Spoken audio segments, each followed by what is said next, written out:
Hello everyone, welcome back. Today we're going to be doing a tier list for the 10 swords of blank and blank. So, disclaimer, guys, be friendly in the comments if someone disagrees with you or makes a point that you don't really like or agree with. Let's be civil. And then secondly, all these picks are anecdotal. They're like just my own opinions. They're all based on, how I played with them, what I've seen with them, and really no factual like evidence or anything like that. Just completely my own opinions. The honorable mentions.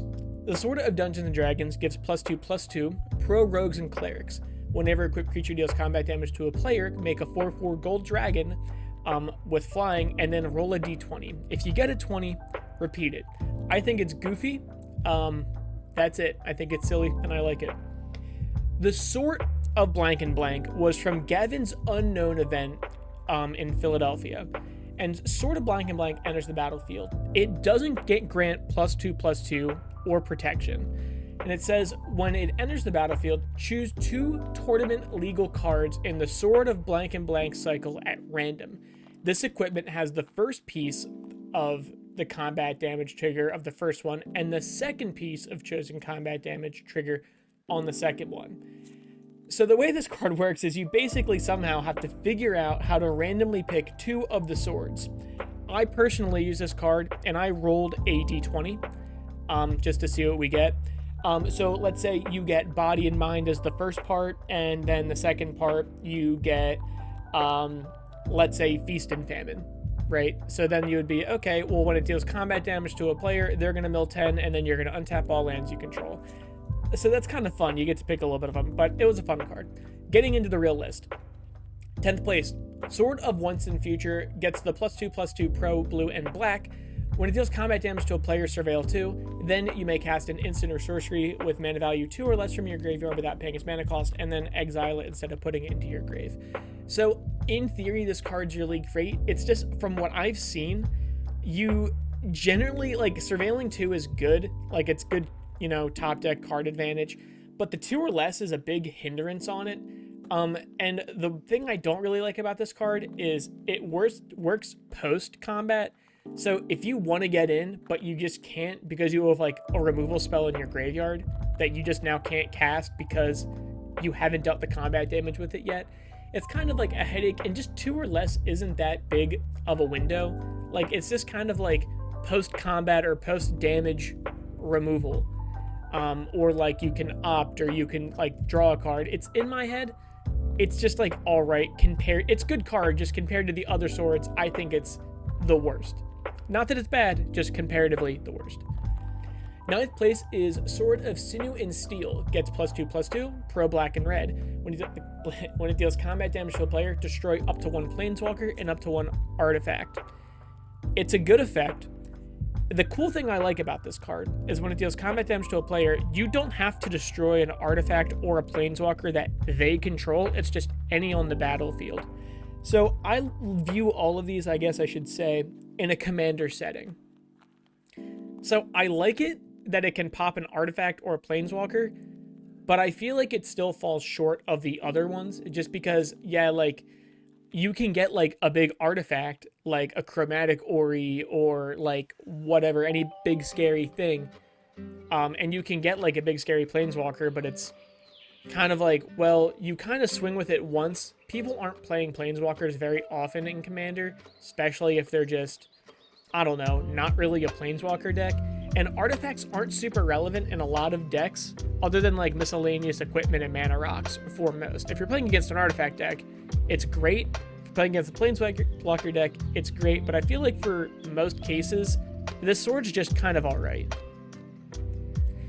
8th place has the Sword of Body and Mind as the +2/+2 pro green and blue. And then when it deals combat damage to a player, make a 2/2 green wolf creature token, and then that player mills 10 cards. I read that backwards when I did the sort of, but whatever. I like this card. The reason it gets 8th place is because it's nice to be able to make a token out of it, and milling 10 cards is the tricky part about it, because milling 10 cards is either great or it's not great. Because if you're going against a deck that cares about having cards in their grave, you don't want Sword of Body in Mind, regardless of just getting an extra 2/2 wolf. In my head, it's a great card, because if you're just going against, oh, I'm a creature token deck, oh yeah, you can mill like a 10th of your deck and that's not bad. And then you get like a little wolf to block. But if you're going against any kind of like spell slinger deck that has like spell recursion or a reanimator deck or any kind of graveyard deck or like whatever, it's not that great, since, you know, people say that the graveyard really is the second hand anyways. 7th place, we have Truth and Justice. +2/+2, pro white and blue. When it deals combat damage to a player, put a 1/1 counter on a creature you control, then proliferate. So just as a card, it's not great. Like, just completely in a vacuum.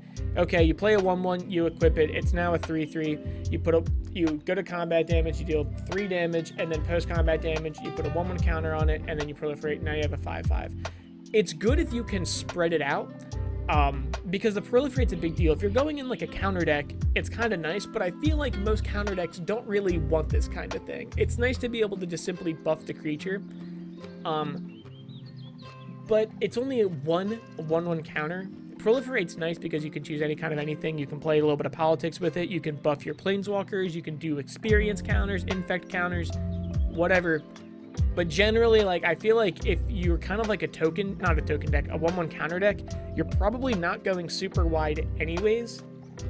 So it's kind of, to me, you wouldn't really want this, especially like an equipment deck, which is typically Voltron. Sword of War and Peace, +2/+2, red and white pro, whatever. When it deals combat damage to a player, the sword deals damage to that player equal to the number of cards in their hand, and you gain 1 life for each card in your hand. I put this at 6th place because to me, it's very hit or miss. So it could be great because you could have a huge hand and you could gain like a bunch of life, or they could have a big hand and they could lose a bunch of life. But I feel like in an average setting with Sword of War and Peace, and I feel like it's very fair to say that when you attack someone, okay, they take 3 damage, assuming like you equip a 1/1, whatever. They take 3 damage, and they have 3 cards in their hand. They take 3 more damage, they take 6, and then you just gain 3 if you have 3 cards in your hand. I feel like that's a very realistic thing because not everyone always has a full grip. Not everyone's constantly hellbent. In my head, there's too much variability with this card, and I feel like since it's pro red and white players typically don't have a ton of cards in their hand because kind of they want to go fast. So I feel like the person that wouldn't be able to block wouldn't be the best suitable person to hit with it. Sword of Light and Shadow, +2/+2, pro white and black. When it deals combat damage to a player, you gain 3 life, and then you may return up to 1 target creature card from your graveyard to your hand. I think this card's cool because it can kind of work in a lot of decks, just because straight up gaining 3 life is never bad. That's just kind of a little upside. But the real beauty is that you just get to get a creature card from your grave to your hand. I feel like in virtually every archetype of deck, you would want, like, being able to return a creature card from your grave to your hand is a good ability. So I like the versatility of this card, and especially if you're using these, like, in my head, like, when I look at these, like, swords, I think of Voltron or equipment decks, and, you know, equipment decks are kind of Voltron decks to me anyways, right? So you want to get back, like, your big heavy hitters that are keyword soup that have a bunch of keywords when they die or whatever, or even if it's just, like, a utility creature, you want to be able to get it back if it goes. I like Sword of Light and Shadow. I think it's great. Sword of Fire and Ice. If you asked me this a couple years ago, I would have said this is probably the best one, but now it's only at 4th place just because 2023 Magic's a different kind of Magic. +2/+2, red and blue. When equipped creature deals combat damage to a player, it deals 2 damage to any target and you draw a card. Those are 2 very, very solid abilities. Just dealing 2 damage to any, you just shock whatever you want. You can kill a mana dork, you can zap a planeswalker, you can hit a player just for an extra 2 damage if you want to deal, you know, if the 3 damage wasn't enough. That's great, and then you just draw a card. I think this card's great. I think it's very versatile. I think that's its like the biggest strength about it is that it's versatile. But it doesn't really have like the kind of oomph that the 3rd, 2nd, and 1st swords kind of have. Like the abilities are good, but they're not game-changing good. Sword of Hearth and Home is pro white and green +2/+2. When it deals combat damage to a player, exile up to 1 target creature you own, then search your library for a basic land card, and then put both cards onto the battlefield under your control, and then shuffle. The reason I like this card a lot is 1, it just straight up gets you a land from your deck to the field.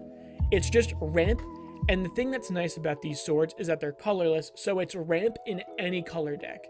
it's direct ramp in every color deck, and it's repeatable ramp in any color deck. It's basically, in my head, better Sword of the Animist. And then you have the exile up to 1 target creature. You don't have to. You just blink a creature. You exile it, and then you return it to the battlefield. If you have any kind of creature with like an ETB ability, using equipment as the theme, the new Danitha from Dom Reunited, she just straight up says when she enters the battlefield, put an equipment or aura from your graveyard or hand onto the battlefield, like attached to either her or a creature. I don't know. She puts it on the battlefield attached to something. Those kind of blink effects, like any kind of blink effect that's like, oh, even if it's just when it enters the battlefield, draw a card. When it enters the battlefield, fight a creature. When it enters the battlefield, do any number of things, right? I think is great. Just blinking is so versatile because there are so many good creatures that have enter the battlefield abilities. So I think it's great for the blink effect and just the ramp. I think it's fantastic, in colorless too.